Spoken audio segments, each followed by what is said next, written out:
The summer sun beat down on the crowded streets of London, where tourists from every corner of the world gathered outside Buckingham Palace.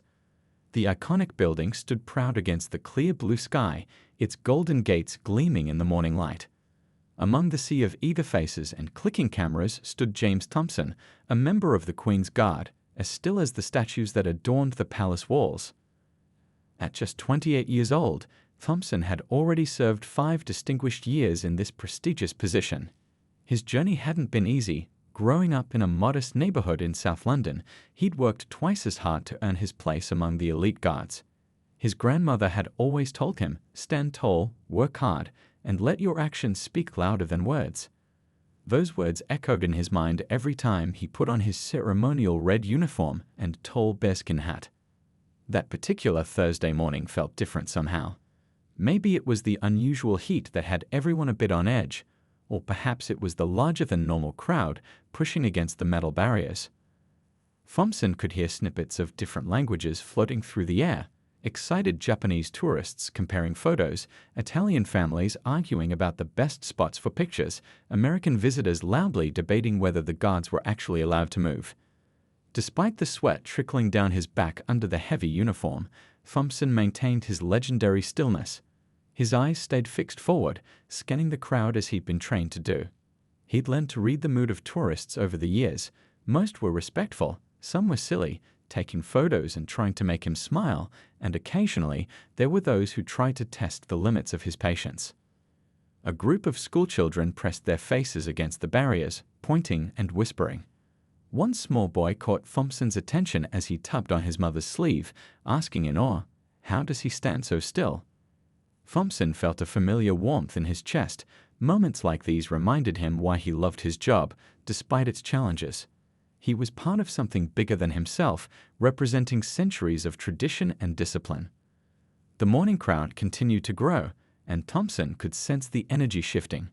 The heat was making people restless, and the growing pressure of bodies against the barriers created a tension in the air. Tour guides raised their voices to be heard over the crowd, reciting facts about the palace and the guards that Thompson had heard thousands of times before. In his 5 years of service, Thompson had seen it all: marriage proposals, fainting tourists, even a man dressed as Spider-Man trying to scale the palace gates. He'd maintained his composure through rain, snow, and even the time a pigeon decided to use his hat as a temporary home. His fellow guards often joked that he had nerves of steel, but Thompson knew it was more than that. It was about honor, duty, and the pride of serving with excellence. As the clock approached mid-morning, Thompson noticed a particularly agitated man pushing his way through the crowd. The tourist's face was red from the heat, and his body language spoke of brewing trouble. In his years of service, Thompson had developed a sixth sense for detecting potential problems, and something about this man's aggressive movement through the crowd set off warning bells in his mind. Little did Thompson know that in the next few minutes, his training, character, and humanity would be tested in ways he never expected. The peace of the morning was about to be shattered, and his response would soon become a story that would touch hearts around the world. But for now, he remained motionless, professional, and dignified, a living symbol of the traditions he'd sworn to uphold. The crowd continued to mill about, cameras flashing in the summer sun, as the morning marched toward a moment that would change not just Thompson's life, but the lives of everyone who would witness what was about to unfold. The peace of the morning shattered like glass when the tourist, a middle-aged man wearing an expensive polo shirt and designer sunglasses, began pushing through the crowd more aggressively. His face was flushed red, partly from the heat, but mostly from his growing frustration. He'd spent the last hour trying to get what he considered the perfect photo, but the crowds kept getting in his way. "I paid good money to visit this place," he grumbled loudly enough for nearby tourists to hear. His accent suggested he was from somewhere in Eastern Europe, though it was hard to place exactly where. Sweat stained the underarms of his polo shirt, and his expensive camera swung carelessly from his neck as he shouldered his way forward. The first comments were supple, muttered under his breath, but just loud enough for those nearby to hear. Then, as if emboldened by the lack of reaction from Thompson, who stood perfectly still at his post, the man's voice grew louder. His words became more pointed, more personal, targeting Thompson's race with increasing venom. A young mother quickly covered her children's ears, steering them away from the scene. An elderly couple from Canada exchanged worried glances, the wife clutching her husband's arm tightly. A group of college students lowered their phones, their excited vacation selfies forgotten as the situation grew more tense.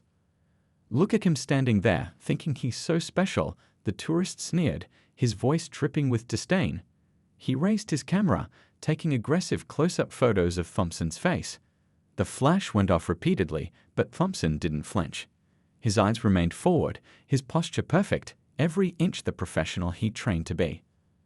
A teenage girl in the crowd pulled out her phone and began recording, her hands shaking slightly. Others followed suit, sensing they were witnessing something that needed to be documented.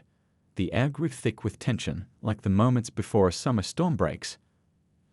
"I don't understand why they let people like you guard the palace," the man continued, his voice getting louder with each word. A collective gasp rippled through the crowd. Someone in the back shouted, "Show some respect." But the tourist ignored them, his focus entirely on Thompson. An American tourist, a former military man himself, stepped forward. "Sir, that's enough," he said firmly, but the agitated tourist waved him away dismissively. "Mind your own business," he snapped, turning back to Thompson with renewed intensity. The crowd had grown silent now, the usual tourist chatter replaced by an uncomfortable tension. Even the pigeons seemed to sense the change in atmosphere, stopping their usual strutting to watch the scene unfold. The only sounds were the tourist's voice and the soft whir of phone cameras recording. Thompson's fellow guard, stationed 50 yards away, could hear everything but remained at his post, knowing their strict protocols. Both men had dealt with difficult tourists before, but this felt different. This wasn't just someone trying to make the guards laugh or break their concentration. This was something uglier, more personal. Behind his stoic expression, Thompson's mind was racing. 5 years of training had prepared him for many things: the weight of the bearskin hat in summer heat, standing motionless for hours, dealing with drunk tourists trying to make him smile. But nothing had quite prepared him for this moment, for standing perfectly still while someone tried to strip away his dignity with words sharp as knives. The tourist moved closer, emboldened by Thompson's continued silence. He was now barely 3 feet away, well within the restricted zone. Security cameras swiveled to focus on the scene, and palace police officers began moving discreetly through the crowd. The situation was balanced on a knife's edge, and everyone could feel it. What happened next would be shared millions of times on social media, make headlines across the globe, and change lives in ways no one could have predicted.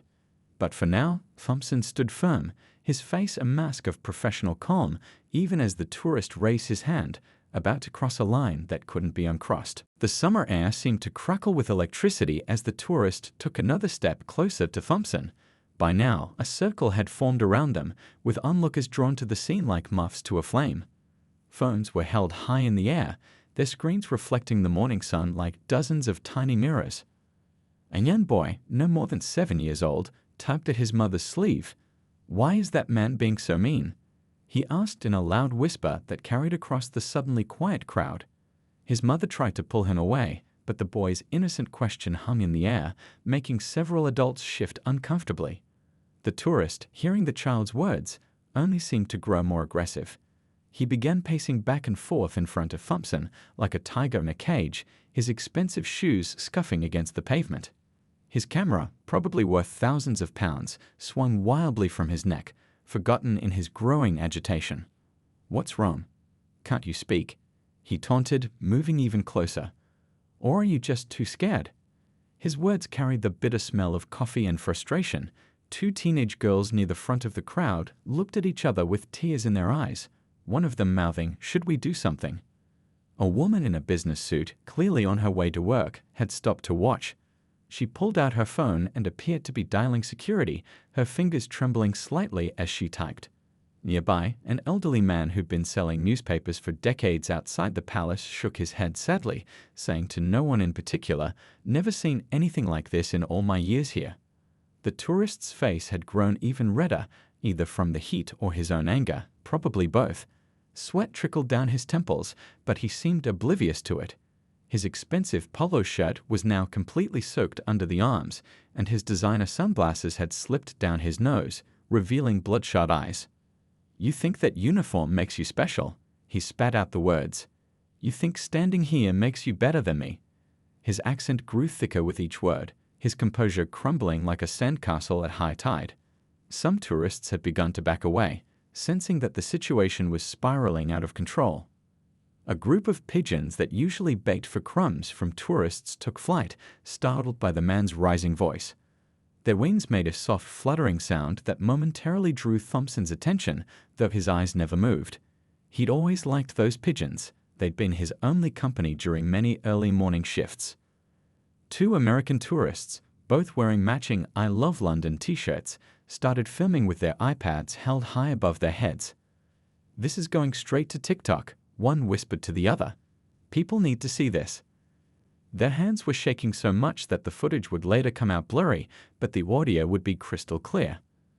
A street performer who'd been painted silver and posing as a statue nearby had broken character, his metallic face creased with concern. He'd dropped his usual frozen pose and was watching intently, ready to step in if needed. Even the usually stoic palace police officers had begun moving closer, their hands resting carefully on their radios. Thompson could feel tiny beads of sweat rolling down his back under his heavy red uniform. The bearskin hat, already weighing several pounds, felt even heavier in the growing heat of the day. But his posture remained perfect, his chin high, his eyes forward. Years of training had taught him how to stand still, but it was his grandmother's words about dignity that kept him steady now. The crowd had grown to over 100 people, all watching in tense silence. Parents wrapped protective arms around their children, couples held hands tightly, and strangers exchanged worried glances. The usual jovial atmosphere of the palace grounds had evaporated like morning dew in the summer heat. Time seemed to slow down as the tourist raised his hand, his finger pointing directly at Thompson's face. The movement was aggressive, threatening, a clear violation of the strict rules about approaching the guards. A collective intake of breath from the crowd sounded like a wave drawing back from the shore. Everyone knew they were about to witness something unprecedented, but no one could have predicted what happened next. The tourist's hand moved through the air like a striking snake, fingers spread wide, waving just inches from Thompson's face. Time seemed to freeze, and the crowd held its collective breath. The only sound was the soft flutter of pigeons' wings and the distant hum of London traffic. In that moment, Thompson's mind flashed back to his first day of guard training. His commanding officer had drilled into them the importance of stillness, of maintaining composure no matter what. "You're not just guarding a building," the officer had said, "you're guarding centuries of tradition." But nothing in his training had prepared him for this exact moment. The tourist's fingers were so close that Thompson could feel the air move across his face. The man's wedding ring caught the sunlight, sending a brief flash across Thompson's eyes. Somewhere in the crowd, a baby started crying, its wails cutting through the tense silence like a knife. Behind his stoic expression, Thompson thought about his family. His grandmother, who'd raised him alone, had always told him that true strength wasn't in how hard you could hit back, but in how well you could hold yourself together when everything was falling apart. Her words echoed in his mind as clearly as if she were standing beside him. The crowd had grown even larger now. A tour bus had stopped on the street, its passengers pressing their faces against the windows to watch. Office workers on their lunch breaks stood frozen with their sandwiches halfway to their mouths. Even the usually unflappable palace pigeons seemed to sense something important was about to happen. The tourist's hand moved even closer, his fingertips almost brushing Thompson's nose. "What are you going to do about it?" the man sneered, his coffee-soured breath visible in the way Thompson's nostrils slightly flared. Two police officers were moving through the crowd now, but they were still too far away to intervene. A young woman in the front row had her hands pressed against her mouth, her eyes wide with concern. Next to her, an older gentleman who'd been photographing the palace architecture had lowered his expensive camera, his finger hovering over the shutter button, ready to capture whatever happened next. Thompson could feel his heartbeat in his ears, steady and strong, like a drum-keeping tie in a parade. 5 years of standing guard, through rain and shine, through tourist pranks and protest marches, had led to this moment. In his peripheral vision, he could see his fellow guard watching, equally still, equally aware of the weight of what was about to happen. The tourist's face was now so closed that Thompson could count the beads of sweat on the man's forehead. "You're nothing," the tourist spat, his words dripping with venom. "Nothing but a—" But before he could finish his sentence, something remarkable happened. Thompson moved. The motion was so unexpected, so contrary to everything the crowd knew about the Queen's Guard, that several people gasped. Phones shifted in shaking hands as everyone tried to capture what was happening. The silver-painted street performer took an involuntary step forward, and even the police officers paused in their approach. But Thompson didn't move as anyone expected. There was no anger in his motion, no sudden burst of violence or frustration. Instead, what he did in that moment would soon be shared millions of times across social media platforms, discussed on news channels worldwide, and used as an example in conflict resolution classes for years to come. In that split second, as Thompson broke his stance for the first time in his career, he did something so powerful, so unexpected, that it would change not just his life, but the lives of everyone watching. The tourist's hand froze in mid-wave, his face shifting from smug superiority to utter bewilderment as Thompson's response began to unfold. Thompson turned his head ever so slightly, the movement so gentle it was almost invisible. His eyes, which had been fixed forward for hours, now met the tourist's gaze directly. The crowd grew impossibly quieter, hanging on the edge of this unexpected moment. Even the birds seemed to pause their morning songs. When Thompson spoke, his voice was soft but clear, carrying across the silent crowd like ripples on still water. "Sir," he said, each word measured and dignified, "I understand you're frustrated. It's hot, the crowds are thick, and maybe your day hasn't gone as planned. But I need to tell you something important." The tourist's hand dropped to his side, his mouth slightly open in surprise. He'd expected shouting, anger, maybe even physical confrontation. Instead, Thompson's voice carried a warmth that seemed to cut through the summer heat. "This uniform I'm wearing," Thompson continued, his voice steady and calm, "it represents more than just me. It represents every person who's ever stood at this post, no matter their color, background, or where they came from. When I put it on each morning, I carry their legacy with me." A young girl in the crowd whispered to her father, "He's so kind," loud enough for those nearby to hear. Several people nodded in agreement, their phones still recording but nearly forgotten in their hands as they listened. "The thing is," Thompson went on, his posture still perfect despite breaking protocol, "hate is heavy. It weighs you down, makes you tired. I can see how tired you are, sir. But respect? Respect is light. It lifts everyone up." His words weren't rehearsed. They came straight from his heart, shaped by years of experience and his grandmother's wisdom. The tourist's face had begun to change. The anger that had twisted his features started to soften, replaced by something that looked like shame. His expensive camera hung forgotten around his neck, swaying slightly in the morning breeze. "Every day, people from all over the world come here," Thompson continued, his voice gaining strength but never losing its gentleness. "They come to see something bigger than themselves, bigger than any one of us.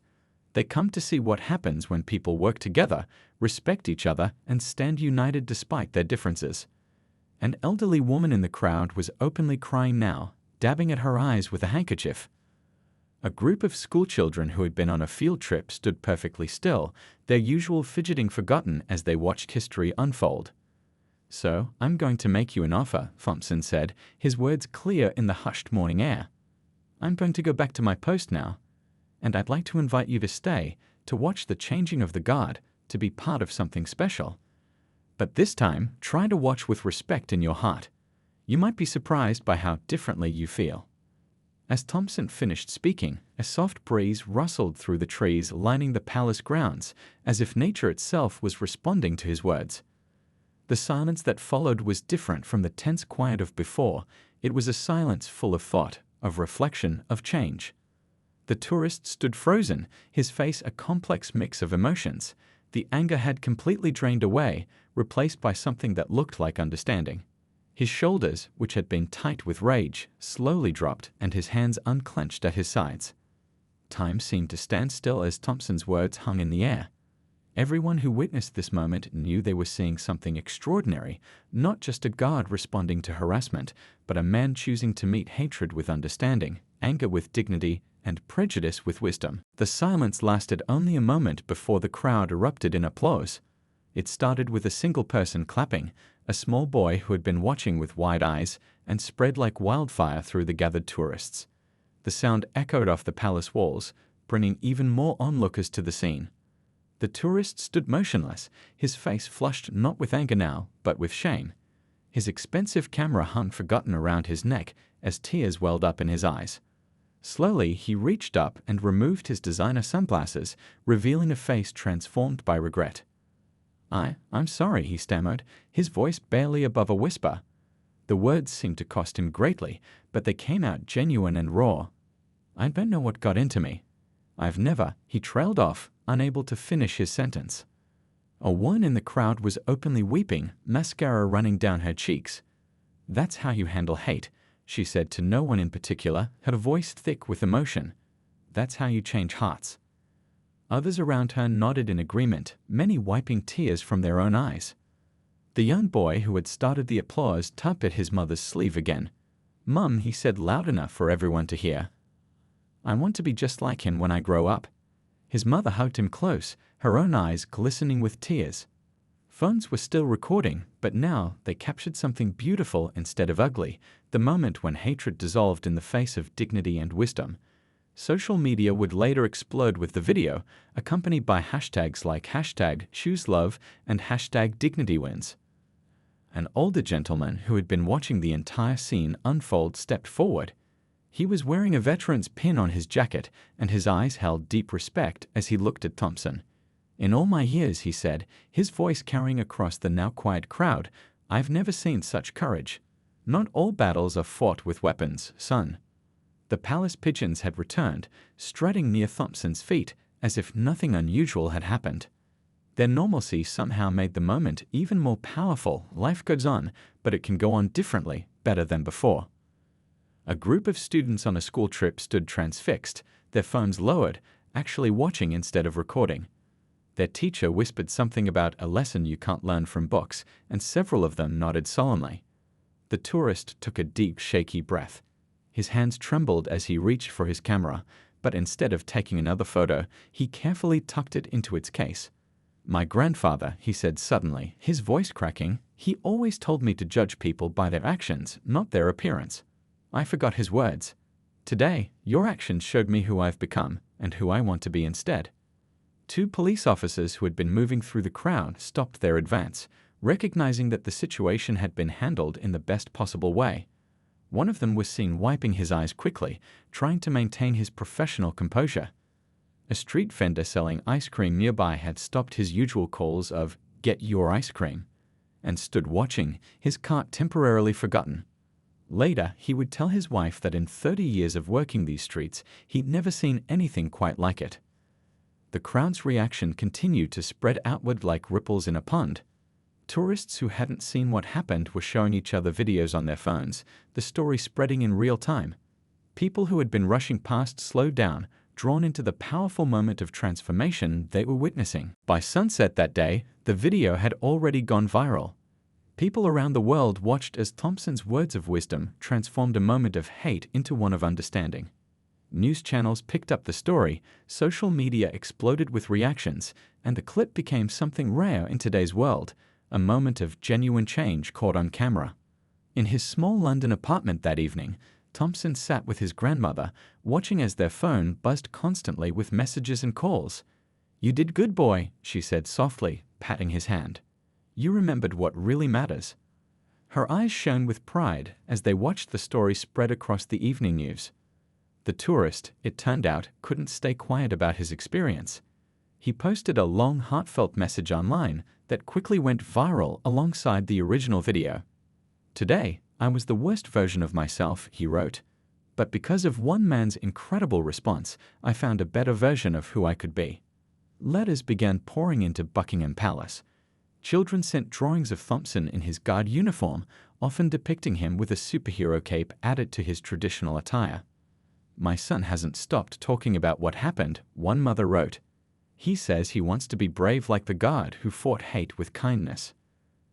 Thompson's commanding officer called him into the office the next morning. The atmosphere was tense, breaking stance was technically against protocol. But instead of a reprimand, the officer stood up and shook Thompson's hand.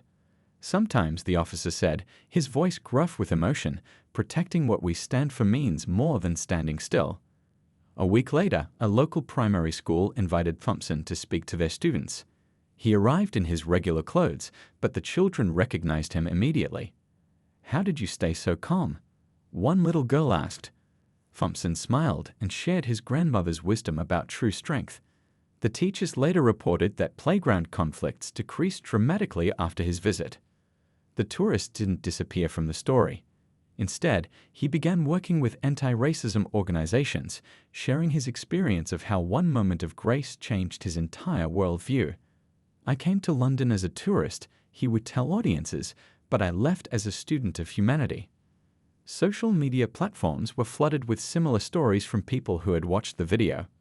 "I showed this to my dad," one person wrote, "and we had our first real conversation about prejudice in years." Another shared, "Watched this with my kids. It taught them more in 3 minutes than I could have in 3 years." 3 months later, a documentary filmmaker approached Thompson about sharing his story. "It's not just about what happened that day," Thompson explained during the interview. "It's about what can happen every day if we choose dignity over anger, understanding over hate." The Palace gift shop noticed an interesting trend. Tourists began asking if they could buy 2 postcards instead of 1. They would send one home to family and give the other to a stranger in the crowd, trying to spread the spirit of connection that Thompson had shown was possible. A year later, the spot where it all happened had become somewhat famous. Tour guides would point it out.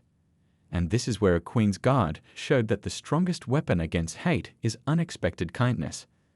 Tourists would often stop and take photos, not of the guard on duty, but of the place where something within them changed. Thompson continued his duties as a Queen's Guard, standing tall and proud at his post. But now, on quiet mornings when the crowds were thin, people would sometimes notice him giving a slight nod to tourists who approached with respect and kindness. It was his way of remembering that day and of showing that while guards must stand still, humanity must always move forward.